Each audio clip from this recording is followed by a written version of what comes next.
Christian Calafa, je crois que je connais juste Marie-Frédéric, les autres je ne les ai pas encore rencontrés. Donc moi je suis ici thérapeute, formateur, que ce soit en hypnose, que ce soit en coaching aussi, je fais du coaching, accompagnement individuel, Reiki, Laochi, technique, magnétisme, d'accompagnement vers la guérison et autres choses sympathiques comme ça. Donc moi ça fait plus de 10 ans maintenant que je fais de l'accompagnement, j'utilise plusieurs techniques et en fonction de ce que demande la personne et de mon ressenti, j'applique une technique plutôt qu'une autre. Voilà. Donc je travaille ici au sein de l'association Active Zen qu'on a créée avec des amis thérapeutes que vous voyez là sur l'affiche.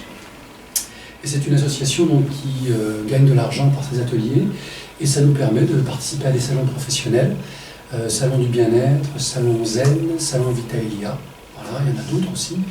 Mais tous les ans, on essaie d'avoir un point de rendez-vous pour présenter les techniques, celles qu'on maîtrise et puis d'autres qui apparaissent. Chaque année, il y a plein de nouvelles techniques de développement personnel et des techniques qui ont des sensibilités spirituelles. Donc moi, je vais vous présenter aujourd'hui l'hypnose spirituelle, sachant que c'est une forme d'hypnose à laquelle je me suis formé tardivement. Donc j'ai plutôt une formation classique d'hypnose ericksonienne, je vous expliquerai ce que c'est, d'hypnose humaniste, et il me manquait la carte spirituelle, par rapport à laquelle j'avais pas des réticences, mais des doutes. Voilà, je vous expliquerai pourquoi j'avais des doutes, mais finalement je me suis formé et j'étais très très heureux de me former. Enfin, c'est même pas une conférence d'ailleurs, c'est un atelier. Voilà. Un atelier partage. Donc l'hypnose spirituelle, j'y suis venu assez tard et sur un sujet particulier qui m'avait été posé par une cliente qui était venue me voir en thérapie et qui voulait connaître ses vies antérieures parce qu'elle considérait qu'elle avait une vie pas terrible et pour elle, il y avait peut-être une raison, une cause cachée dans une vie qui a priori n'était pas celle-là et elle m'a demandé si on pouvait faire une régression. À l'époque j'étais pas formé donc je lui ai dit non, je ne sais pas faire ça. Et ensuite, elle m'a demandé si on pouvait corriger son karma d'une vie passée.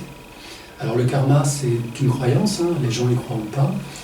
C'est lié au fait qu'on ait eu plusieurs vies et qu'on serait censé travailler ce qu'on n'a pas travaillé dans les vies précédentes.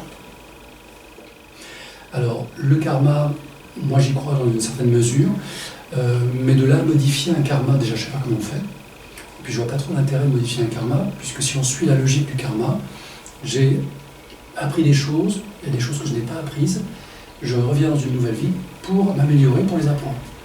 Donc si on corrige une erreur, quel est l'intérêt de revenir? Donc je me suis dit, après tout, la vie que l'on vit là, c'est peut-être une synthèse de tout ce qu'on a à apprendre et qu'on n'a pas fini d'apprendre. Et donc peut-être que les choses sont bien faites comme ça, qu'il n'y a rien à toucher. Et puis cette réflexion a évolué, et je me suis dit pourquoi pas, j'avais sur internet ce que c'était l'hypnose spirituelle, j'ai acheté des livres que je vous présenterai à la fin comme support de nos réflexions, et j'ai trouvé les témoignages de thérapeutes vraiment bluffants. Donc du coup je me suis dit, le meilleur moyen de savoir si vraiment c'est intéressant, c'est de pratiquer, donc de se former. Je me suis fait former par un hypnothérapeute canadien qui est venu en France, et j'ai vécu des choses extraordinaires. Donc du coup je me suis dit, ça serait peut-être intéressant de proposer la démarche de l'hypnose spirituelle. Et c'est ce qu'on va faire ce soir. Est-ce que déjà l'hypnose, ça vous parle un peu? Oui. Vous avez toutes eu des séances ou vu des séances? Non, pas spécialement. Ok. Donc je reviendrai sur l'hypnose. Qu'est-ce que c'est que l'hypnose? À quoi ça sert? Spirituel, c'est un mot un peu fourre-tout. Chacun y met un peu ce qu'il veut. Je vous donnerai ma version des choses. Bien sûr, vous n'êtes pas obligé d'être d'accord avec moi, hein, c'est juste ma croyance. Donc l'intérêt, c'est justement qu'on échange par rapport à ça. Alors on y va. Le sous-titre, c'est évoluer en conscience. Ça, c'est vraiment la chose qui m'intéresse le plus dans cette démarche-là. C'est bien d'apprendre plein de choses, c'est bien d'expérimenter plein de choses, mais à quoi bon si on l'oublie aussi vite qu'on l'a appris? Donc l'idée, c'est une fois qu'on a expérimenté, appris quelque chose, c'est de le mettre en pratique dans sa vie. Ce que je veux dire par là, c'est que c'est très facile d'être spirituel derrière un livre, dans un cours de spiritualité, c'est autrement plus difficile que de l'incarner dans la vie de tous les jours. Ça vous parle? Ouais. C'est le principal écueil. Tout le monde veut être spirituel, et on l'est tous intrinsèquement, mais l'application dans la vie et dans le quotidien, ça c'est notre paire de manches.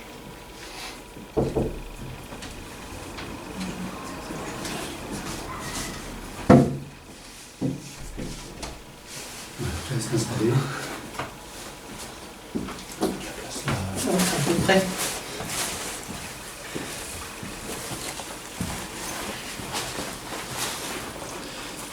Est-ce qu'il y a déjà des questions sur ces aspects-là?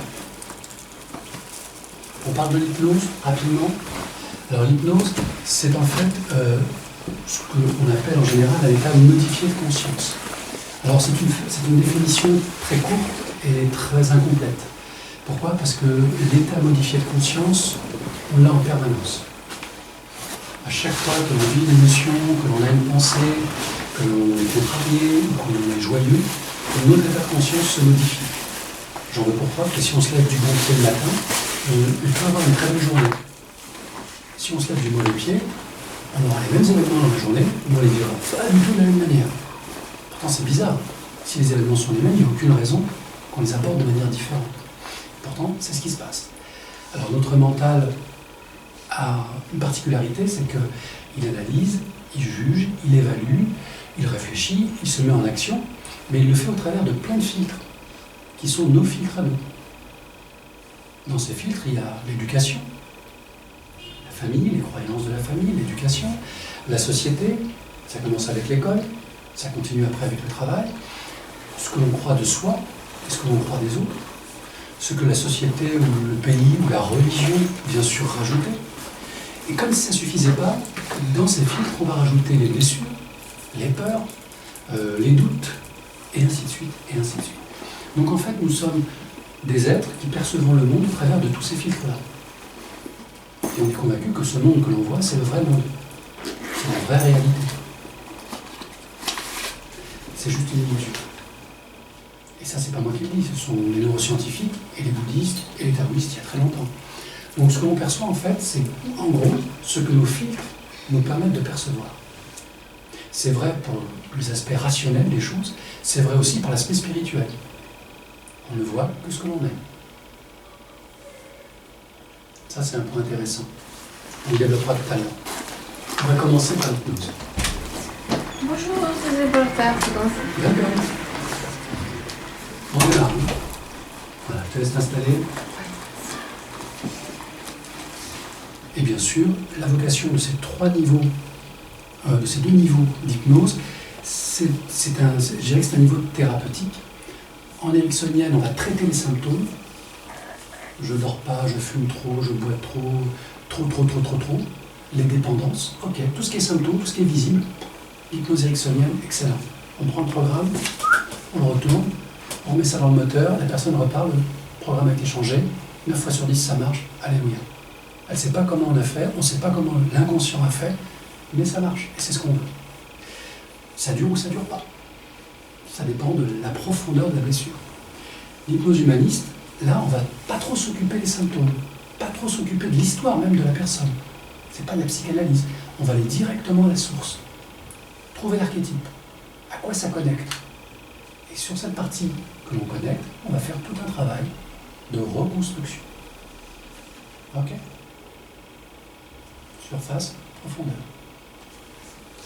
Une fois qu'on a fait ça, on se dit ok, on a fait l'essentiel, il n'y a plus rien à faire. Sauf que je vous rappelle, un certain Maslow, neurologue, qui a créé cette pyramide, psychologue, qui a créé la pyramide de Maslow, nous définit les besoins primaires, secondaires et autres. Et dans ces autres besoins, il y a des besoins d'appartenance, voire des besoins spirituels. Donc là, on a traité l'individu dans son mental égo traditionnel, mais on n'a pas forcément parlé de spiritualité encore. Ça peut arriver, mais pas toujours. Souvent, quand la personne guérit, quelque chose se pose en elle. Et ce questionnement-là, c'est souvent, c'est quoi le sens de ma vie? C'est quoi le but de ma vie? Qu'est-ce que je suis venu faire dans cette vie-là? Pourquoi j'ai galéré comme ça? Pourquoi je galère encore? Ok, je suis guéri, maintenant je suis capable d'analyser, mais pourquoi je suis là? Et bien, ce questionnement sur le sens, c'est exactement ce que nous permet l'hypnose spirituelle. Ça ne veut pas dire qu'on ne peut pas le faire avec le reste, hein. On peut le faire. Mais à un moment, on plafonne, on est limité. Parce qu'il y a tout un système de croyances que le thérapeute ne peut pas utiliser. Idéalement, il doit rester neutre. Il ne doit pas projeter ces systèmes de croyances. En hypnose spirituelle, on se lâche, on se fait plaisir. La personne croit en la réincarnation, c'est génial la réincarnation. Tu crois en Bouddha, je crois en Bouddha, et tout va bien. C'est tout l'intérêt de ce truc. Hein, cette technique-là, c'est qu'elle est très ouverte. Et non seulement elle est ouverte, mais elle est ouverte mentalement, intellectuellement, mais aussi spirituellement. Ici, on est dans le corps, les émotions, comportement. Ici, on s'en fiche. On ne parle plus à la personne. On parle à, entre guillemets, son esprit, son âme. On est vraiment dans la spiritualité pour nous. Ici, pour un hypnotiseur spirituel, ici c'est la marionnette. C'est celle qui est venue expérimenter des choses. Mais qui pilote la marionnette? La conscience. Donc on va travailler avec la conscience supérieure. Ici, il y a un petit bout de conscience, c'est ce qui permet à la marionnette de faire ce qu'elle a à faire. Et là-haut, il y a toute la conscience de la personne. Et cette conscience-là, elle sait tout. Elle a accès à tout. Ce qui n'est pas le cas de la marionnette. Ça, c'est le postulat de l'hypnose spirituelle. Ok? Donc Michael Newton, un des ouvrages que je vous conseillerais en fin d'atelier, nous dit « Nous sommes une âme qui est venue faire une expérience dans un corps ». Drôle le sujet, hein? Mais bon, je trouvais que c'était un point d'appui intéressant pour les gens rationnels dont je fais partie et qui avaient besoin de vérité scientifique. Donc là, depuis 91, on a quelque chose qui a vraiment motivé des centaines de neurologues, de neuroscientifiques à faire des recherches approfondies sur qu'est-ce que la conscience, est-ce que la conscience est dans le cerveau ou au-delà du cerveau, à quoi sert notre cerveau, est-ce que ces mondes extérieurs existent, et ainsi de suite, et ainsi de suite. Sans parler du paranormal, vous avez des instituts maintenant qui étudient le paranormal. Vous avez l'Institut de Noéthique en Suisse, qui fait ça depuis des années, et qui a des cas avérés de personnes disposant de capacités paranormales, de vision à distance, de télékinésie, et autres, et autres, et autres. Ok? Donc on commence à évoluer, c'est le 21e siècle. Quelqu'un indique qu'il serait spirituel ou ne serait pas, et bien visiblement il sera spirituel, pour ceux qui le souhaitent. Ok, est-ce qu'il y a des questions par rapport déjà à ce reportage? Est-ce que vous le connaissiez? Est-ce que vous le découvrez? Vous le découvrez? D'accord.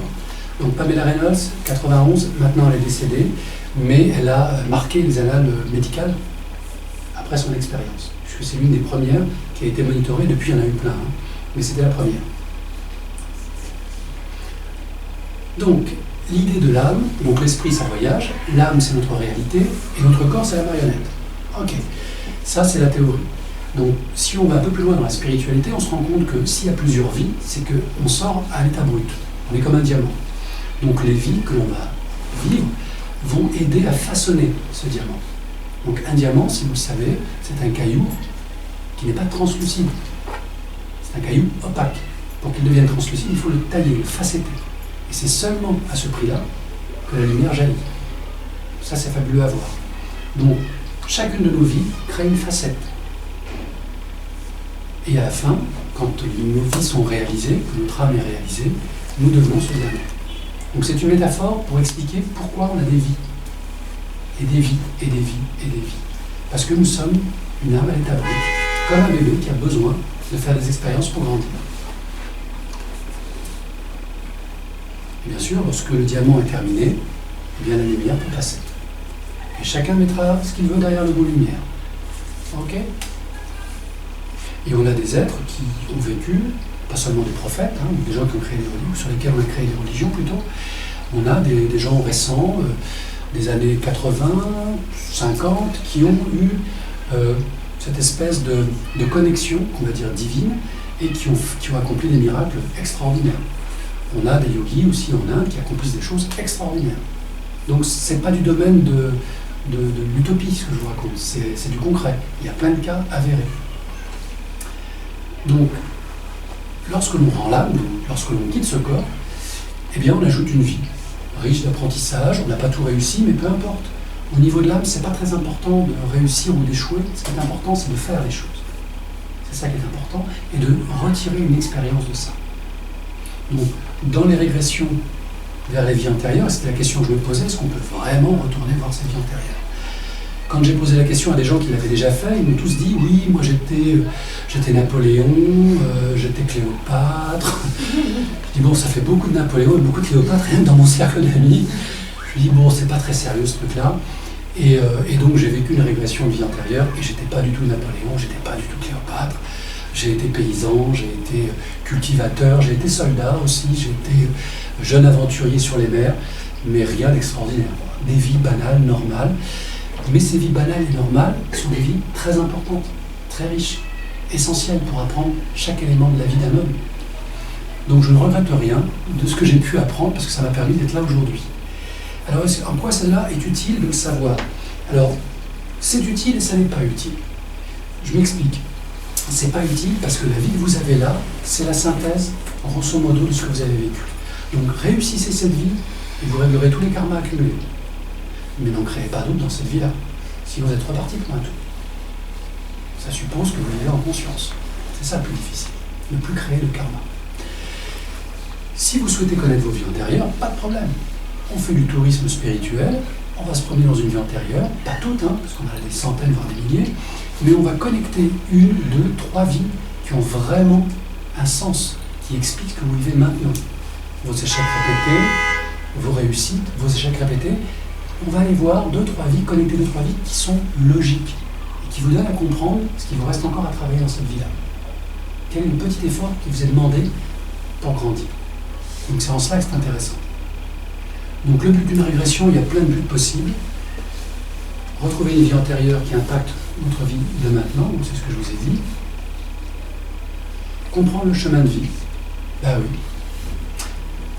Il y a un moment, dans notre vie, on se dit, ok, j'ai fait tout ce qu'on m'a demandé de faire, mes études, j'ai fait plaisir aux parents, je me suis marié, j'ai eu des enfants, mais moi, dans tout ça, je suis où? Et quand le réveil arrive, il est parfois brutal. C'est la question du sens.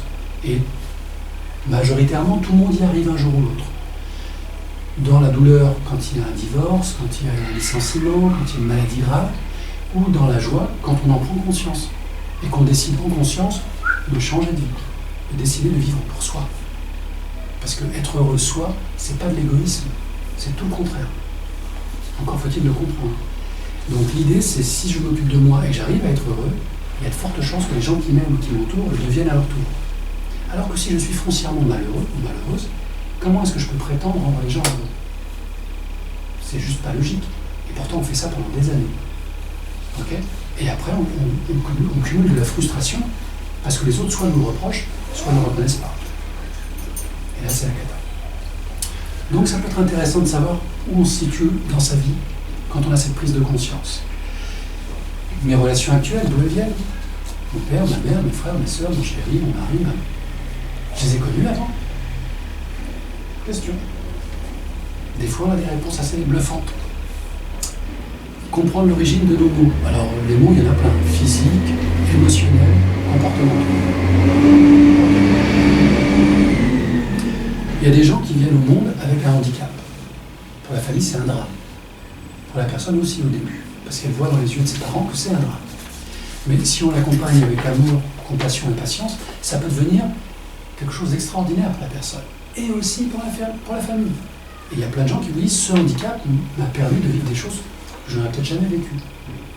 Et pour les parents, c'est pareil. Le fait d'avoir eu cet enfant handicapé, ça les a obligés à se transcender. Okay. Donc le handicap n'est pas toujours là où on le croit. Donc l'idée de ça, c'est qu'il y a plusieurs niveaux de perception. Il y a le niveau humain, alors il y a le niveau primate. D'accord? Celui-là, il vit les choses et il est en réaction par rapport aux choses. Il est pour, il est contre, il se bagarre, ok. Après, il y a le niveau, on va dire, primate intelligent. Je souffre et je me demande pourquoi je souffre. Et j'en ai marre de souffrir. Ok, on a déjà fait un bond en avant énorme. Avant, on ne se posait même pas la question. On souffrait, on faisait souffrir les autres. Et c'était bien comme ça. Là, on a fait un bond. On est un primate à peu près intelligent. Ok. Et après, il y a l'humain, le proto-humain qui arrive et qui se dit, ok, ça, je ne veux plus. Là, j'ai des réponses, mais maintenant, je veux changer. Je veux être quelqu'un d'autre. Et là, la spiritualité commence. Avant, c'est la vie, la période thérapeutique, comment dirais-je, l'introspection, et ensuite, après la guérison, c'est la voie spirituelle. Je veux être un être humain conscient et ne plus produire de karma. Et ensuite, si je peux, accompagner les autres. Puisque moi, j'ai réussi à y aller. Pourquoi est-ce que je ne pourrais pas accompagner une personne?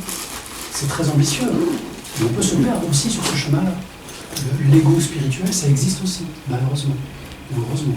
Donc, voilà un peu les degrés d'évolution qu'on peut expérimenter dans cette vie d'homme et de femme. On peut faire une régression de l'intérieur pour récupérer les talents passés. Oui, je l'ai eu avec une cliente qui était très introvertie, qui n'arrivait à rien dans son travail, en tout cas pas évolué comme elle voulait.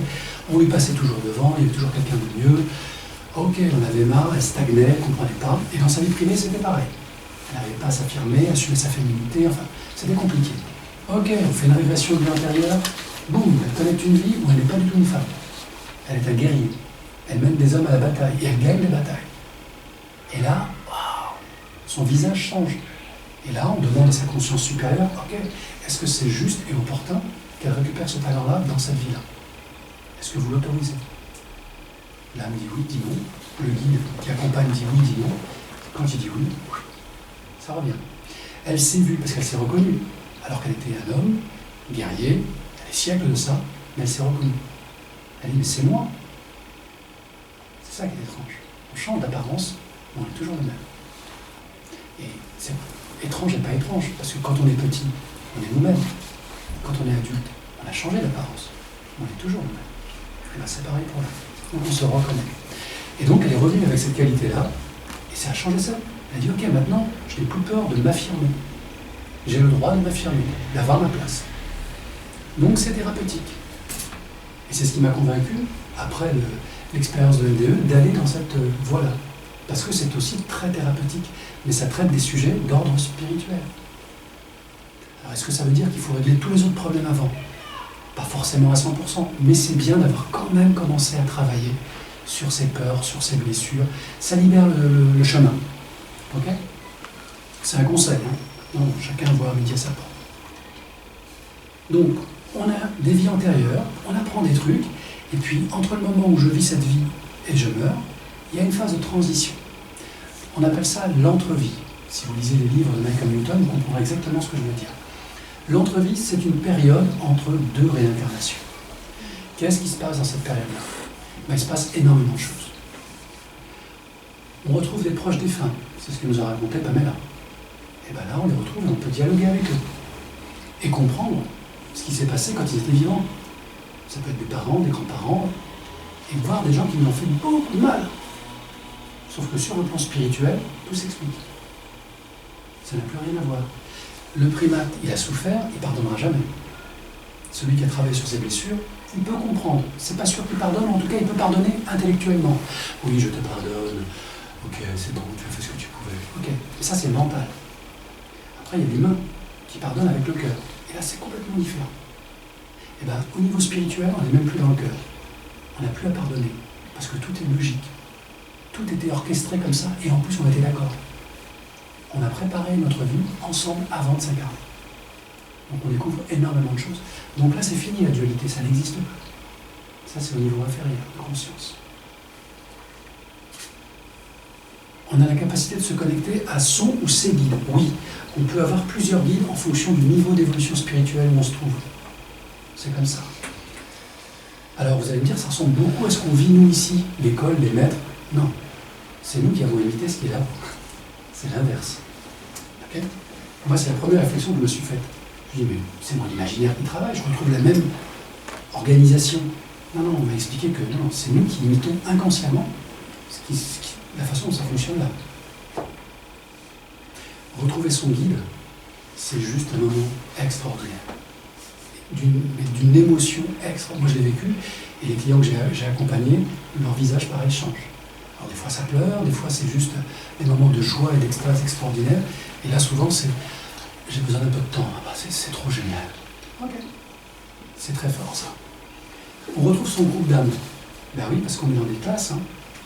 Et on est dans des classes. Alors, c'est pas forcément des niveaux de spiritualité, mais c'est surtout des niveaux d'affinité. Et je dirais de capacité à s'accompagner les uns les autres. C'est comme une équipe de foot. Il n'y a pas que des génies dans l'équipe de foot, mais il y a un mec qui assure la bonne humeur, l'autre il assure la cohésion. Ok, il n'a pas le niveau de Zidane, mais n'empêche qu'il est vachement important pour l'équipe. Le groupe d'âmes, c'est pareil. C'est pas forcément les mêmes niveaux spirituels, et c'est même mieux. Mais par contre, chacun a un rôle important à jouer. Et on peut se réincarner dans une vie avec plusieurs copains ou copines de groupe d'âmes. Sachant qu'au niveau des âmes, il n'y a pas de sexe. On peut changer de sexe comme on veut, mais pas en avoir. Ça, c'est bon. Parfois, on dit qu'il est spirituel ou humain. Le guide, oui. Il est forcément spirituel, dans le sens où il a vécu plusieurs vies, et quand il gère un groupe, il a lui déjà tout le bagage des gens du groupe. Donc en clair, je vais vous transmettre un peu ce que moi j'ai vécu, ça vous donnera un petit aperçu, hein. C'est ma réalité, hein, c'est pas la vérité. Hein. Attention, c'est ma vérité à moi. Mon guide, en fait, quand on a discuté ensemble, il m'a expliqué un peu comment ça fonctionnait. Donc, on peut avoir 100 ou 1000 vies. Moi, j'en ai plutôt eu un bon millier. Et au bout d'un millier de vies, on arrive à réussir une vie. Et si on réussit une vie, on a un bon point. Un bijou, quelque chose de symbolique. Ok ? Réussir une vie, ça veut dire quoi ? Ça veut dire avoir suffisamment expérimenté pour arrêter de s'occuper de soi. Et commencer à s'intéresser aux autres. C'est à ce moment-là qu'on sait qu'on a au moins emmagasiné une vie. Donc on a discuté, et lui, il a aussi un médaillon qui représente les vies qu'il a réussies, sauf que là où moi j'avais un petit diamant, lui il en avait une vingtaine, une trentaine, une quarantaine. Chaque diamant représentant des milliers de vies. Et toutes les vies ne sont pas humaines. L'univers est infini. D'accord ? Donc quand vous voyez ça, quand vous avez affaire à un guide comme ça, vous vous sentez tout petit comme ça. D'accord ? C'est de ce niveau-là. Et ça, c'est très émouvant, et en plus, vous sentez tout l'amour que le guide a pour vous. C'est juste bluffant. Et c'est un amour qu'on ne peut pas trouver sur cette petite planète. Et même quand on aime extraordinairement, c'est 1/1000 de l'amour qu'on peut ressentir. Vraiment. Ok, j'arrête là parce que c'est trop émouvant. Alors, avoir la capacité de voir la prochaine étape de notre évolution, c'est possible ou pas. C'est pas nous qui décidons. Quand j'accompagne quelqu'un dans une régression ou une évolution dans l'entrevie, c'est le guide et seulement le guide qui décide. Moi, je fais des suggestions. Est-ce qu'il serait utile pour la personne de voir la prochaine étape de son évolution ? Le guide me dit oui. Il montre à la personne un petit bout de ce qu'il lui reste à faire, ou de ce qu'elle va faire. Mais ça n'est qu'une potentialité. L'avenir n'est jamais sûr. D'accord ? C'est un avenir potentiel au regard de ce qu'elle est aujourd'hui. Si elle change, cet avenir change. Ok ? C'est pour ça que c'est une étape très difficile, ça. C'est un cadeau très difficile à avoir. Et moi, je l'ai eu, mais pas par mon guide. Je l'ai eu par ce qu'on appelle le conseil des sages. Donc c'est encore un autre niveau hiérarchique, même s'il n'y a pas de hiérarchie. Hein. Mais c'est eux qui m'ont autorisé parce que je venais de finir une étape et je commençais une autre étape. Donc là, ils ont estimé que ça pouvait m'encourager, même si ça m'a fait super beaucoup de choses. Mais pas peur, mais j'ai senti le poids des responsabilités. Tu vois, non, pas ça. Si, tu vas le faire. Allez, au suivant. D'accord. Non, mais c'est ça. Hein, il n'y a pas de formalité. Hein. Mais c'est fait dans l'amour. Donc, il y a un moment où on prend. Hein. Comprendre nos relations karmiques avec nos proches, oui, pourquoi c'est ma mère, pourquoi c'est mon père, pourquoi il m'a fait du mal, pourquoi il m'a fait du bien. Au niveau spirituel, ça n'a pas vraiment d'importance. Ce sont des outils pédagogiques. La souffrance, le plaisir, la haine, la joie ou l'amour terrestre, ce ne sont que des outils pédagogiques. C'est dur à dire. Hein. On voit des choses horribles tous les jours. Mais sur un plan spirituel, on a l'infini de l'éternité pour apprendre. C'est pas grave. On ne vous demande pas d'être parfait, on vous demande d'apprendre.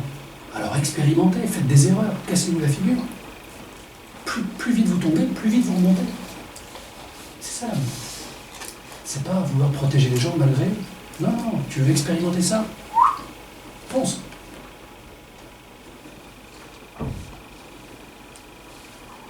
Expérimenter l'amour inconditionnel. Alors inconditionnel, dans les livres, quand on le dit, c'est super facile. Mais vraiment, quand on le ressent, on se rend compte du delta entre ce qu'on croit nous faire, vivre dans l'amour inconditionnel, et ce que c'est réellement l'amour inconditionnel. Il n'y a pas photo, ça n'a rien à voir. Ok ? Ça, c'est un sujet, mais je pourrais écrire un bouquin là-dessus, tellement c'est vaste. Ok. Et passionnant. Alors, comment ça se passe, un processus d'accompagnement par rapport à l'école où j'ai été formé, et j'ai trouvé la formation extraordinaire. D'abord, on met en place ce qu'on appelle une interview, donc un rendez-vous d'objectif qui dure 1 heure à peu près, où je vais demander à la personne pourquoi est-ce qu'elle veut faire une régression de vie antérieure ou d'entre-vie. C'est important de connaître la motivation, parce que c'est pas l'Euro Disney de la réincarnation de la vie antérieure, hein. C'est vraiment thérapeutique. C'est comme dans ce sens-là qu'on travaille. On pourrait travailler autrement, mais nous, c'est plutôt comme ça qu'on le fait. On veut que ça soit utile pour la personne. Ça prend du temps, ça coûte de l'argent, et la personne a des vrais soucis à régler. Donc, on fait un petit bilan. Qu'est-ce que tu veux découvrir? Qu'est-ce que tu veux apprendre? Où tu en es dans ta vie? Où est-ce que ça bloque? Qu'est-ce que tu as déjà travaillé? Et selon toi, qu'est-ce qu'il te reste encore à travailler et à découvrir? Qu'est-ce que tu en attends? Ok? Au bout d'une heure, voire avant, il se peut qu'on se rende compte mutuellement que ce n'est pas forcément une régression de vie antérieure qu'il faut. C'est peut-être une bonne séance d'hypnose humaniste ou une séance d'hypnose ericksonienne. Ok? Donc, la personne en général, elle n'est pas déçue, elle est consciente puisqu'on met tout sur la table. Et si elle est ok, on fait plutôt cette séance-là de nettoyage, de guérison des blessures. Déjà, elle a un mieux-être dans sa vie. Et des fois, elle ne vient même plus pour la régression, c'est fini, elle oublie. Mais des fois, elle a déjà fait un tel travail sur elle, elle a tellement visité de choses que là, c'est vraiment le sujet du moment. Ok, ou elle a perdu quelqu'un, elle a fait un deuil très violent et elle ne s'en remet pas. Okay. Donc, on peut faire une régression ou on peut aller voir un médium ou une médium, et ça apporte aussi de la guérison. L'avantage de la régression, c'est que le médium, entre guillemets, c'est vous, puisque c'est vous qui connectez. Présentation du questionnaire initial. Il y a un questionnaire complet que je vous envoie, il y a 5-6 pages, des questions sur la santé, les médicaments éventuels, enfin un truc à l'américaine, super bien fait. Et l'avantage du questionnaire, c'est que du coup, en fonction de vos réponses, ça amène d'autres questions. Tiens, quand on s'est vu, on n'a pas parlé de ce sujet-là. Tu ne m'as pas évoqué ce problème de santé ou de travail. Est-ce que tu veux qu'on pose la question à ton guide par rapport à ça? Ah bah oui, j'y avais pas pensé. Bah super. Donc ça sert à ça. Et puis ça définit aussi les limites de l'hypnose spirituelle. On ne peut pas tout avec l'hypnose spirituelle, pour une raison très simple, c'est que c'est pas moi qui décide, c'est pas la personne qui décide. On part pour un voyage à deux. Moi je suis le guide, mais au bout d'un moment, une fois que la personne est prise en charge, et elle est vraiment prise en charge, moi j'ai plus rien à faire. Juste à faire le mental de secours en posant les questions et en essayant de suivre le rythme de la personne. Ok? Donc c'est un travail à deux. Mais après, moi, j'ai plus aucun contrôle sur ce qui se passe. Si ce n'est que ça se passe bien pour elle, qu'elle revienne en sécurité et tout ça. Je transmets un audio. Ça, c'est pour préparer la séance. C'est un MP3 que j'ai enregistré, qui a un double avantage. C'est moi qui l'ai enregistré, donc elle s'habitue à ma voix, à mon débit. Là, je parle un peu vite, mais en séance, bien sûr, mon débit se réduit. Et ensuite, c'est un outil de sensualisation. C'est-à-dire que ça permet à la personne, au travers de ce que je lui raconte pendant une demi-heure, de voir, de sentir, d'entendre, d'avoir un goût, quoi d'autre, de percevoir aussi. Donc on développe tous les sens. Alors les sens du corps bien sûr, mais qui vont être dupliqués sur l'esprit. Donc là, plus elle va travailler avec l'audio, au long de la séance, plus ça va lui être facile de décrire ce qui se passe. Parce qu'elle parle. Elle parle pendant près de 2 heures. Et bien sûr, j'enregistre tout, du début jusqu'à la fin. Et là, en hypnose spirituelle, elle est à un niveau de pleine conscience. Elle est parfaitement présente. Seulement, au bout de 2 heures, elle ne passera plus du tout.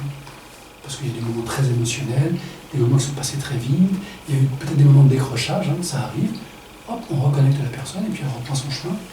Il se passe plein de choses. Ensuite, on met la séance de régression en place, régression de vie antérieure, maximum 3 heures, je n'ai pas fait plus pour l'instant. Ça pourrait arriver, en moyenne, compter 2 heures. Donc 1 heure de préparation, chez moi l'heure c'est 70 €, et après on part pour 2 heures. Des fois c'est moins, des fois c'est plus. C'est pas moi qui décide.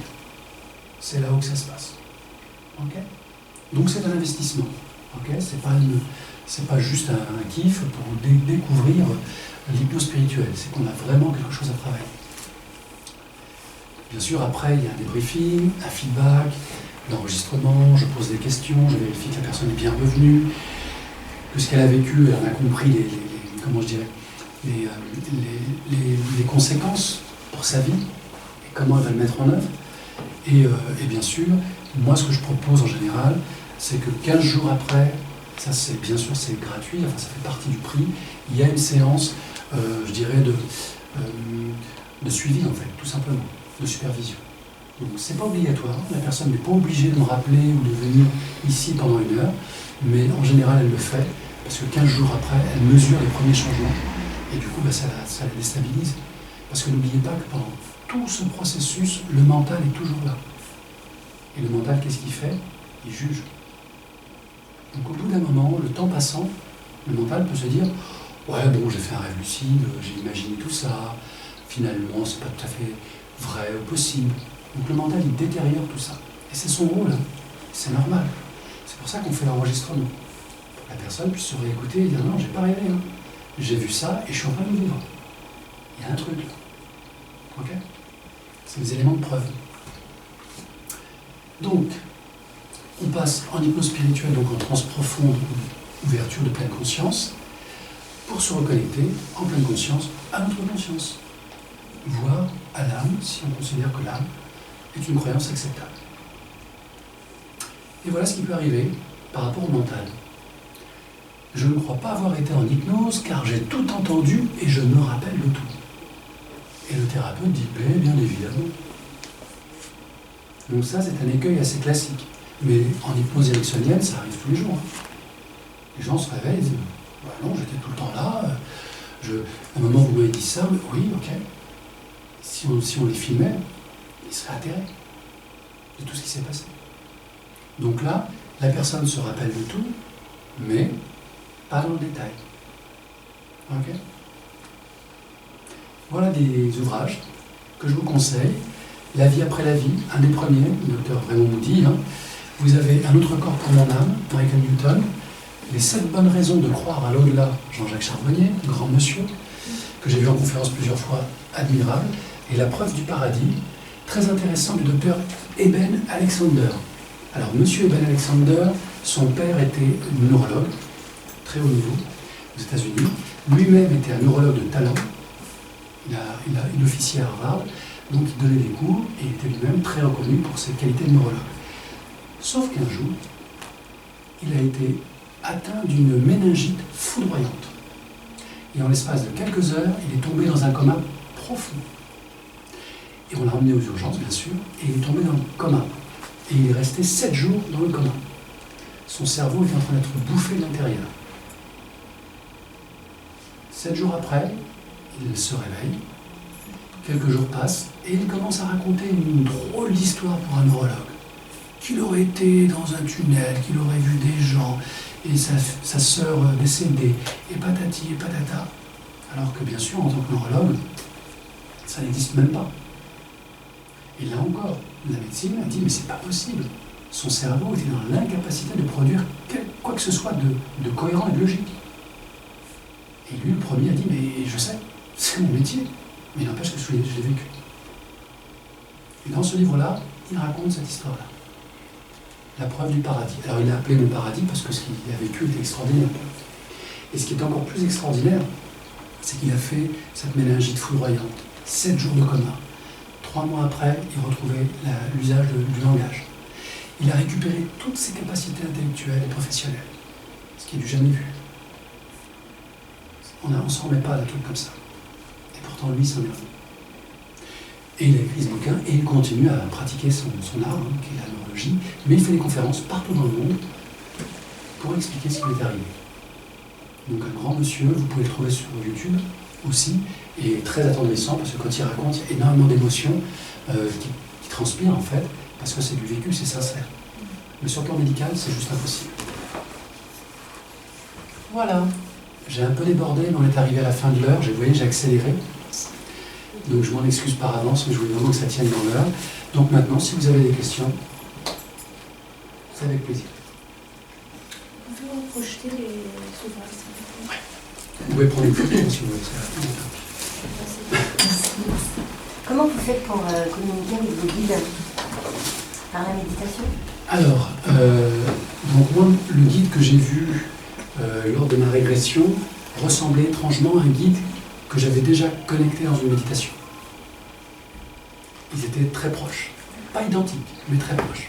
Alors est-ce qu'il a souhaité avoir la même forme pour me rassurer ou est-ce qu'il est vraiment comme ça? J'en sais rien. Ce que je sais, c'est qu'en tant que guide, il peut changer de forme à volonté. Et il le fait connecté à mon inconscient, de façon à ce que ce soit le plus agréable possible pour moi. Voilà.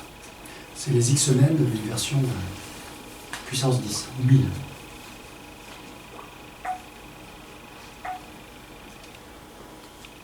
D'autres questions?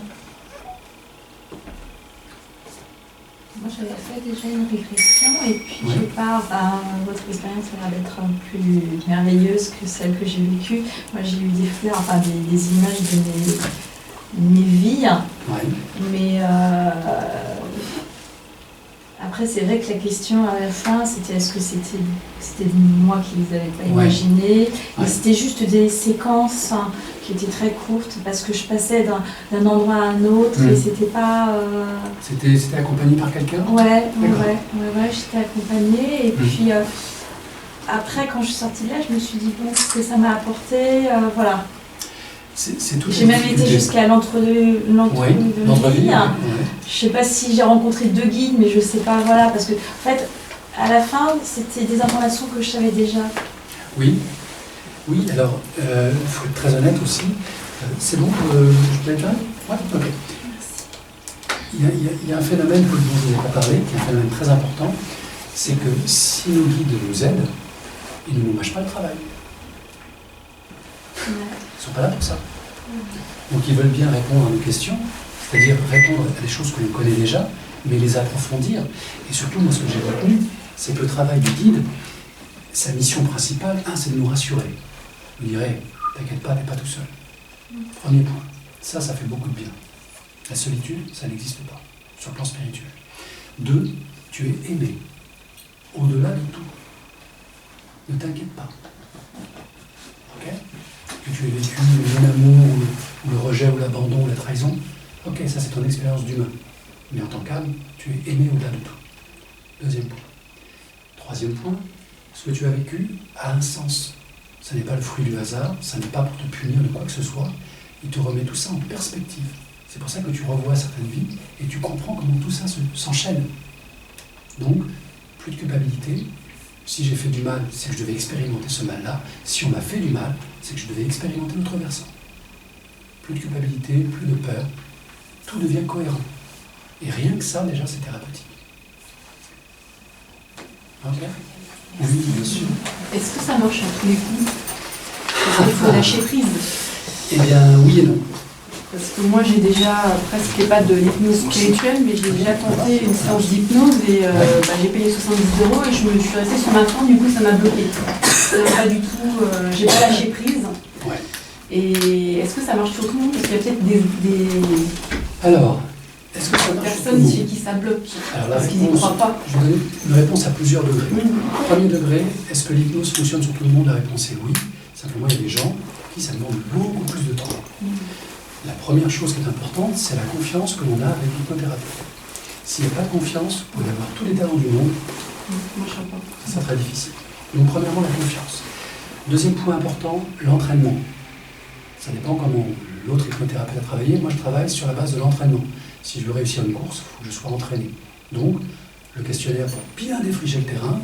S'il y a un petit soin pour une blessure, on le fait avant, comme ça on n'est pas emmerdé avec ça. L'audio, pour bien s'entraîner à ma voix, mon rythme et les sensations. Donc là, on arrive, on est déjà un peu entraîné. Ensuite, il y a un écueil potentiel, que la personne, malgré tout ce travail-là, ne suive pas mes recommandations. C'est-à-dire que là où je lui demande de me traduire tout ce qu'elle vit, elle ne me dit rien. Si elle ne me dit rien, je ne peux pas l'aider. Je ne peux pas l'accompagner, je ne sais pas où elle est. Mais il ne faut pas être fermé. Exactement. Et ça, c'est toujours la confiance. Confiance que la personne vis-à-vis d'elle et vis-à-vis de moi. Donc ça, c'est un écueil. Si la personne n'arrive pas à traduire ce qu'elle vit, même si elle ne comprend pas, hein, c'est souvent comme ça. Ah, je vois ça, je ne comprends pas ce que c'est que ce truc-là.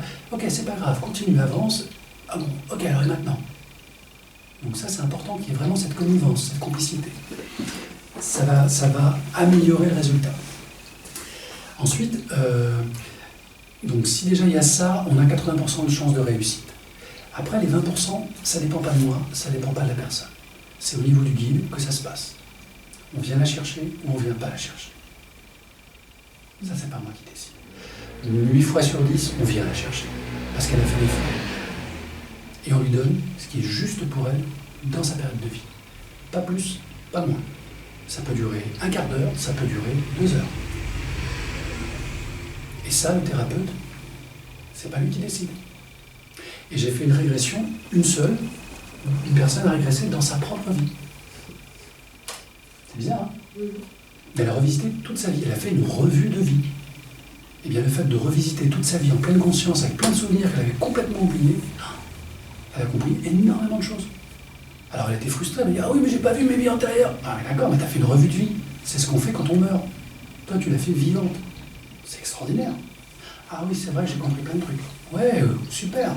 T'es venu pour comprendre, tu comprends. Bonne route. Des fois, c'est aussi simple que ça. Donc, de toute façon, c'est spirituel. Et l'idée derrière, c'est que derrière la spiritualité, il y ait un effet thérapeutique. Ok ? Donc, tout dépend du thérapeute, du contexte, de la formation du thérapeute, de l'intention du thérapeute, de l'intention de la personne qui vient. Plus on est honnête, transparent et clair, plus là-haut on est... faut se sentir dans la bienveillance. Ouais. Et ça, c'est super important et c'est pas évident. C'est ça. Et comme le mental est toujours à douter, à juger, à évaluer, puis à censurer, c'est vachement complexe, quoi. Hein. Donc c'est pas une science exacte, l'hypnose. On est en co-création permanente. Donc il faut être humble, hein, et je vous dis, à un moment, il faut lâcher. Et on apprend à lâcher prise. Alors peut-être qu'il faut s'entraîner à méditer, peut-être avant. Je sais pas, il y a plein de techniques. Hein. Moi, en fonction de la personne où elle se trouve, on fait des exercices de respiration, de relaxation. Comme un sportif, on prépare le sportif. Parce que tout l'enjeu, et là je vais parler sur un plan énergétique, puisque je fais de la formation Reiki et Laochi, ce qui se passe, ce que j'ai pu constater et vivre moi aussi, c'est que notre taux vibratoire augmente très très fort. Donc quand vous sentez votre corps qui vibre de la tête aux pieds, ça fait bizarre. Donc ça, il faut l'avoir déjà vécu, ou quelqu'un près de vous qui puisse vous l'expliquer. Donc votre corps vibre, votre cerveau vibre. Donc quand on n'a jamais vécu, ça fait vraiment bizarre. C'est pas toujours ça, mais souvent c'est ça. La personne dit, mais je sens des trucs dans mon corps. Ben oui, ton taux vibratoire est en train de monter. Alors pourquoi ? Je vais faire une métaphore. Imaginez que nous sommes des postes de radio, et que le crâne, le cerveau, c'est une antenne. Eh bien pour atteindre ces niveaux-là, il va falloir tourner le bouton pour monter dans les hertz, pour choper la bonne fréquence. Et la bonne fréquence, elle est très élevée. Donc pour les gens qui sont déjà un peu spirituels, ils ont un peu plus de facilité. Pour les gens qui ne le sont pas du tout, il y a un travail préparatoire. Mais on peut ne pas être spirituel, en tout cas ne pas le savoir, et avoir un très très bon taux vibratoire. Comme on peut être très spirituel en apparence, et avoir un taux vibratoire très bas. Ok ? Et ça, c'est le verdict de vérité. Hein. On part ou on part pas. Et j'ai eu une médium aussi, une jeune femme qui était médium, qui a un très très bon taux vibratoire, mais comme elle n'avait pas guéri certaines blessures, elle avait du mal à décoller. Ça la plombait, hein. Vraiment, elle avait du mal. Donc il a fallu trouver des astuces pour qu'elle lâche les choses et qu'elle parte enfin. Donc elle a revisité ce qu'elle savait déjà, mais avec un autre angle.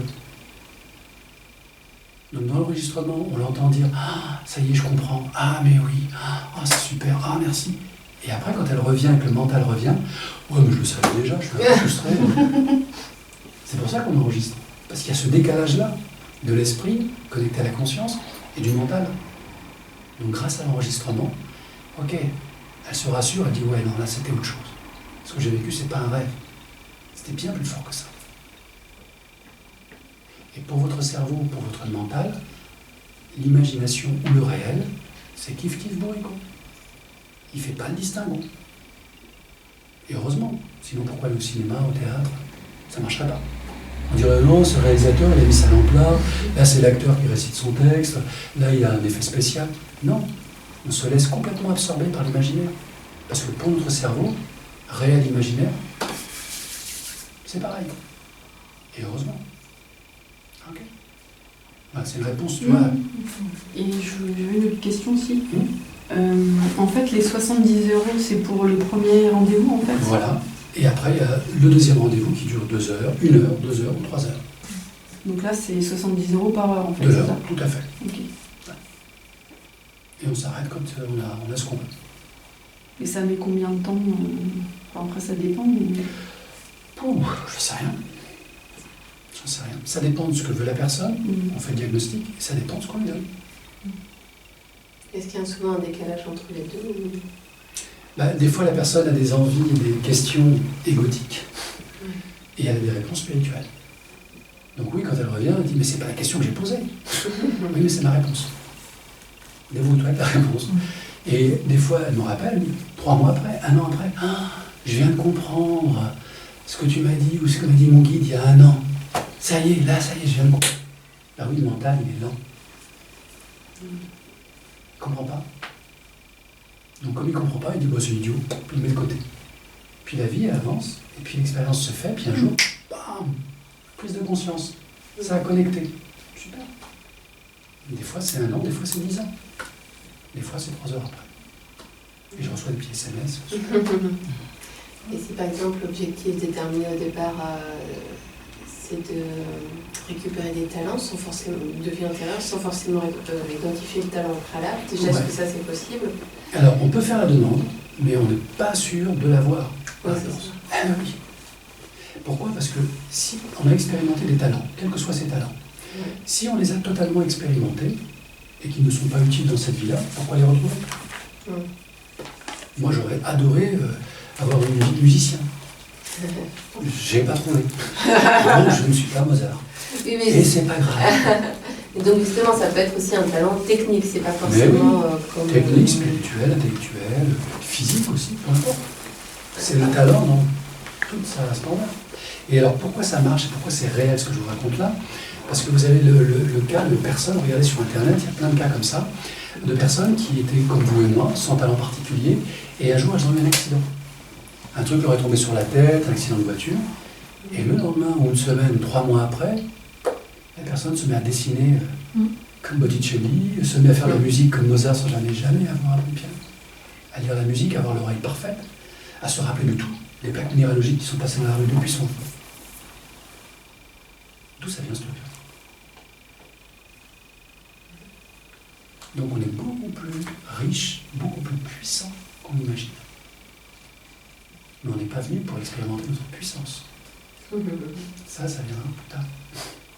On est venu pour expérimenter d'autres choses avant. Okay. Donc les talents, c'est possible, mais il n'y a pas de garantie, je ne peux rien garantir. C'est pas moi qui fais. Oui, donc le fait qu'on ressente une envie, ça ne veut pas dire nécessairement qu'il y a l'utilité dans cette vie actuelle. Oui, et puis en général, quand les gens reviennent, les questions sur lesquelles on n'a pas eu de réponse ou les réponses incomplètes, quand elles comparent à ce qu'elles ont eu, elles se disent, bon, finalement, c'était des questions un peu basiques, quoi. Ce que j'ai reçu est tellement plus beau.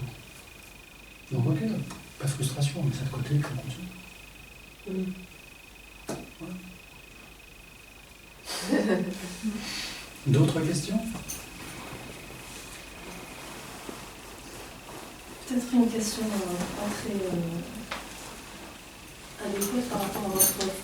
je ne sais pas comment vous pouvez expliquer le fait qu'on a cette image mentale qu'on vit de temps à autre, qu'on a l'impression d'avoir déjà vécu, qu'on a l'impression d'avoir déjà vu. Est-ce que c'est expliqué quelque part dans votre... Oui, il y a une littérature. Alors, dans la formation, non, parce que... moi, je l'explique quand je fais le soin ou quand je fais des formations, mais on n'a pas de réponse ferme et définitive sur ce phénomène-là. Les neurosciences s'intéressent à ce phénomène de déjà-vu. D'accord ? Aujourd'hui, d'après ce que j'en ai retenu, c'est simplement une question de temps de transmission de l'information au niveau conscient. C'est-à-dire que l'information est vécue, mais le temps de transmission est décalé. Du coup, on revit 2 fois, on a 2 fois l'information. Une fois, elle est enregistrée, c'est dans l'inconscient, et après, ça nous revient conscient, mais comme on l'avait déjà, bingo. Et on se dit, mais merde, j'ai déjà vécu ce truc-là, ou je l'avais prévu. En fait, non, c'est juste un décalage neurologique. C'est une réponse, je ne dis pas que c'est la bonne réponse, mais on en est là. Après, ce qu'on ne sait pas expliquer au niveau scientifique, c'est la clairvoyance, c'est la médiumnité, c'est la capacité de faire bouger les objets à distance, c'est la capacité de tordre des barres d'acier simplement en caressant le métal. On a mis des ingénieurs, des huissiers, il n'y a pas de trucage, il n'y a pas de malversation, c'est réel, on est un foutu d'expliquer. Donc il y a plein de choses comme ça. Mais on sait qu'elles existent. Et on sait même que les gouvernements, la CIA américaine en l'occurrence, a utilisé des gens qui avaient des dons paranormaux pour faire de l'espionnage. Eh oui, pendant la guerre froide. Maintenant, on a les documents top secrets déclassifiés. Et il y a 50 ans, ils ont utilisé des gens qui avaient des capacités de se projeter. Il y a un documentaire là-dessus. Absolument. Donc le paranormal, officiellement, ça n'existe pas, mais officieusement, tout le monde s'en sert. C'est bizarre. Ah ouais. Voilà. Donc merci d'être venu, merci à vous pour vos questions. S'il y en a d'autres, vous avez mon mail, il y a la chaîne Active Zen si vous avez besoin, et vous avez ma carte si nécessaire. Voilà. Merci.